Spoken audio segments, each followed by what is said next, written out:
जय माता दी। जन्म कुंडली देख करके ये कैसे पता चलता है कि शुक्र देव अच्छा है या बुरा है?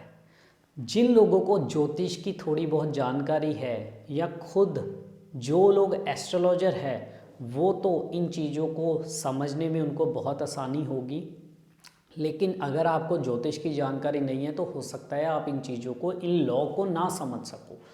लेकिन इससे पहले मैं ये बता दूं कि शुक्र अगर अच्छा हो तो जीवन में क्या सुख मिलते हैं। शुक्र देव अगर जन्म कुंडली में शुभ है तो हमारी बॉडी की इम्यूनिटी बहुत स्ट्रांग होगी, बहुत जल्दी बीमारियां हमको लगेगी नहीं, यानी कि स्वास्थ्य अच्छा होगा।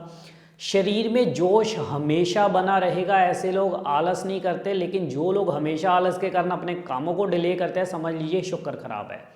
शादीशुदा जीवन अगर बहुत अच्छा चल रहा है, आप अपने जीवन साथी के साथ घूमने फिरने के शौकीन हो और बहुत हंस खेल के आप लोग अपनी लाइफ स्पेंड कर रहे हो और समय के साथ साथ नई चीज़ें पहनना, शॉपिंग करना, घूमने जाना, इन चीज़ों का शौक़ है और शादीशुदा जीवन बहुत अच्छा है, तो समझ लीजिए शुक्र अच्छा है। लेकिन शादीशुदा जीवन में परेशानियाँ है तो शुक्र खराब है। शुक्र अच्छा हो तो लग्जरी के सुख, धन के सुख, रुपए पैसे के सुख, डेली सोर्स ऑफ इनकम, ये सारे सुख दे करके चलता है। लेकिन अगर इनमें से ये आपके खराब है, ये सुख आपको जीवन में नहीं मिल रही है, तो समझ लीजिए जन्म कुंडली में शुक्र खराब है। अब शुक्र खराब कैसे होता है वो कुछ लॉ मैं आपको बताऊंगा और क्या उपाय करके इसको ठीक कर सकते हैं वो भी जानेंगे।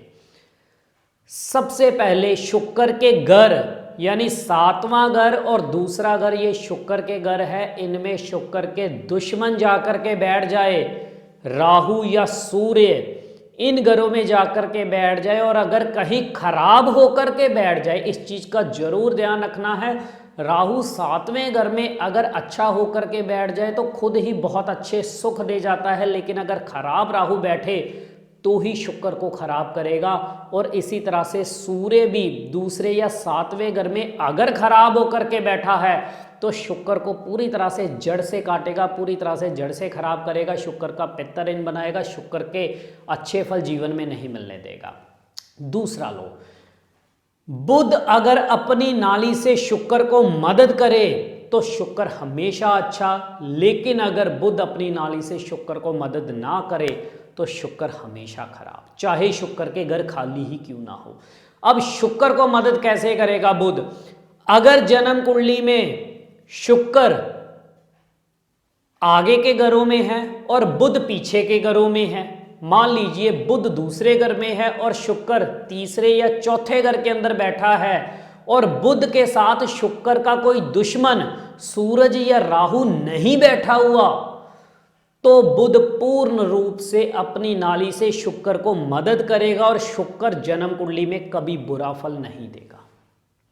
लेकिन अगर शुक्र पीछे के घरों में रह गया, बुध आगे के घरों में चला गया, यानी मान लीजिए शुक्र पहले घर में है और बुध तीसरे घर में या चौथे घर में या दूसरे घर में चला गया, और ऐसे में बुध अपनी नाली से शुक्र को मदद नहीं कर पाएगा।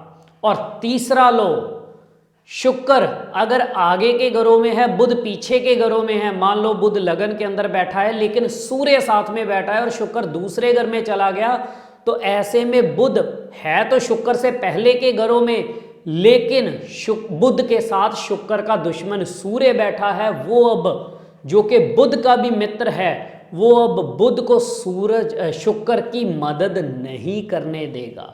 ये कुछ लॉ लाल किताब के हैं जिनको ज्योतिष के ज्ञान के बिना समझना काफ़ी कठिन है, लेकिन हमारा बताना आपको जरूर फर्ज था और जिनको ज्योतिष की जानकारी है वो इसको जरूर समझेंगे। अगर ऐसी सिचुएशन बन रही है तो भी आपका शुक्र खराब है, शुक्र के अच्छे फल नहीं मिल सकते, चाहे शुक्र आपका उच्च राशि का क्यों ना बैठा हो, लेकिन फिर भी आपको अगर काफ़ी ज्योतिषी ये बता चुके हैं कि आपका शुक्र बहुत अच्छा है, लेकिन आपको शुक्र के अच्छे फल नहीं मिल रहे और ना ही मिल पाएंगे जब तक इसके उपाय नहीं करते। उपाय क्या है? हर बुधवार किसी गौशाला में जाकर के काली लाल बूरी गाय की सेवा करना बेहद जरूरी है। अगर ये उपाय करते रहोगे तो 4 से 6 महीनों में शुक्र के अच्छे फल आपको जरूर मिलेंगे और जीवन खुशहाल होगा। और भी विषयों में आपके साथ जुड़े रहेंगे। इजाज़त दीजिए। जय माता दी।